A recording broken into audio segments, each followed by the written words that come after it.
할렐루야. 주는 그리스도시요 살아계신 하나님의 아들이니다. 오늘도 새날을 주신 하나님을 찬양합니다. 오늘 우리에게 주신 하나님의 말씀은 창세기 5장 1절부터 2절 말씀입니다. 함께 읽겠습니다.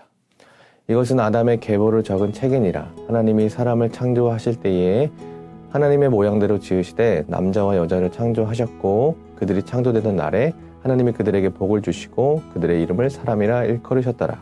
아멘. 여러분, 사람을 규정짓는 많은 잣대들이 있습니다. 누구는 외모로, 누구는 학벌로, 누구는 재산과 명예로, 누구는 가문과 자녀로 사람을 그런 식의 기준으로 규정하고 평가를 내립니다.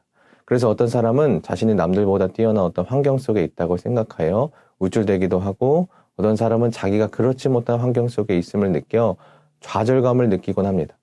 하지만 우리가 오늘 읽은 본문의 하나님께서는 사람을 창조하실 때에 하나님의 모양대로 지으셨다고 하였습니다. 그리고 그 사람을 남자와 여자를 창조하시고 창조되던 날에 남자와 여자를 사람이라고 이름을 지으셨던 것입니다. 그래서 사람이라는 존재는 남자와 여자로 나누어져 있고 그 남자와 여자는 하나님의 모양대로 지음받았다는 것입니다. 남자든 여자든 그 사람이 어떠한 외모와 학벌과 환경과 자녀가 있든 하나님의 모양대로 지음받은 거룩한 존재라는 거예요. 그런데 우리는 그것을 가끔은 까먹고 사는 것 같습니다. 우리가 누구의 모양대로 지음받은 사람인지를 말이에요. 하나님의 모양대로 지음을 받았다는 것은 하나님과 같다는 뜻입니다.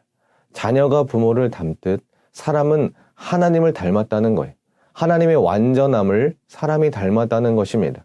그런데 사람인 우리는 내가 가진 외모 때문에 좌절을 합니다. 학벌 때문에 힘들어합니다. 여러 환경과 이유 때문에 자신의 삶을 비관합니다. 사랑하는 여러분, 여러분이 가진 무언가로 인해 여러분의 정체성을 깎아내리지 마시길 바랍니다. 나의 환경이 나를 정하지 않습니다. 나의 어떠함이 나를 증명하지도 않습니다. 창조주 하나님께서 정한 가치대로 우리는 살아가는 거예요. 아무리 나의 삶이 마음에 들지 않는다 하여도 하나님은 우리를 하나님의 모양대로 창조된 하나님의 사람이라 말씀하십니다. 우리 존재가 거룩하다는 것입니다. 부족함 없는 존귀한 존재라는 것이죠. 그렇게 내가 아무리 나 스스로를 못나게 생각해도 하나님께서 우리를 존귀하게 여기니 존귀한 존재가 되는 것입니다. 창조주께서 정한 가치대로 사람은 살아가는 것입니다. 사랑하는 여러분, 우리는 누구입니까? 한 가정의 아들과 딸이기 이전에, 직장의 한 회사원과 학생이기 이전에 하나님의 사람입니다.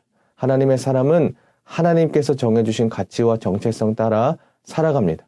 오늘 하루 하나님께서 우리를 얼마나 영광스러운 존재로 창조하셨음을 기억하며 오늘 하루 멋지게, 힘차게, 당당하게 살아내길 소망합니다. 다 함께 기도하겠습니다.